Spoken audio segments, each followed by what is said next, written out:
Mga idol, matapos nga po ang impressive na performance ni Axel Lendeberg sa Summer League kung saan nakuha niya pa nga ang MVP honors at natulungan nito ang Warriors na makuha ang championship, tumaas nga lalo ang expectation sa kanya. Pero imbes na kabahan o ma-pressure, kapansin-pansin na tumaas pa nga ang kanyang confidence sa sarili. Naniniwala ito kaya niyang magkaroon ng malaking role sa Warriors. Kabilang dito ang pagiging secondary playmaker at pagbibigay ng dagdag offense sa team. Pinangako nito hindi bababa sa 15 points ang kanyang average sa season. At matapos na ang naging pahayag na ito ni Axel Lendeberg, bigla nga pong natuwa sa kanya si Stephen Curry. Ayon dito, magandang bagay ang pagkakaroon ng kanilang rookie ng malaking confidence sa sarili. Sa halip na maging tahimik, maghintay ng pagkakataon na ipinakita ni Axel Lendeberg na handa siyang akuin ang responsibilidad at tumulong sa team. Kung magtutuloy-tuloy ang development ng kanilang rookie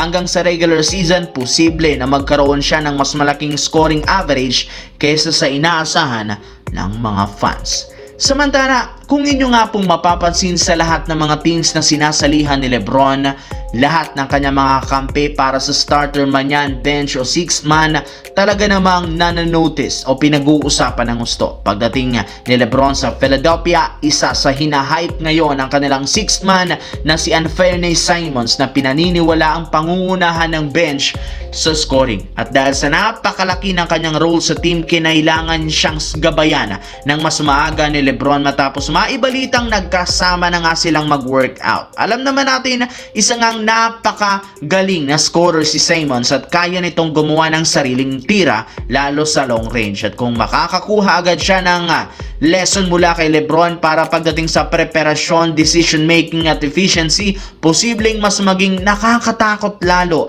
ang second unit ng Philadelphia. Kaya ang naibalitang workout, hindi lamang simpleng training. Maaari itong maging pagkakataon para kay Simons na matuto mula sa greatest player sa NBA upang mas maging epektibong sixth man sa Philadelphia 76ers. Sa kabilang banda, marami ang nag-akala na matapos tanggihan ni Bradley Beal ang kanyang player option sa Clippers, pipilitin nga na lamang itong lumipat ng ibang koponan. Ngunit sa hindi inasahan, ibinulgar nga ni Shams ng ESPN, pumirma muli si Bradley Beal sa Clippers ng 2 taon, 13.2 million deal. Kung inyo nga matatandaan, 6 na laro lamang ang napaglaruan nito noon bago siya nagtamo ng injury.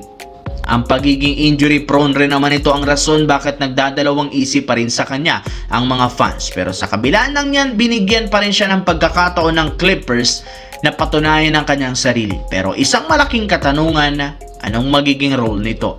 Well, kung tuluyan siyang makakabalik sa dating kondisyon, maaaring maging isang importanteng scoring option at veteran presence sa Clippers. Hindi na rin naman kailangan pampilitin ni Bill na magtala ng malaking puntos.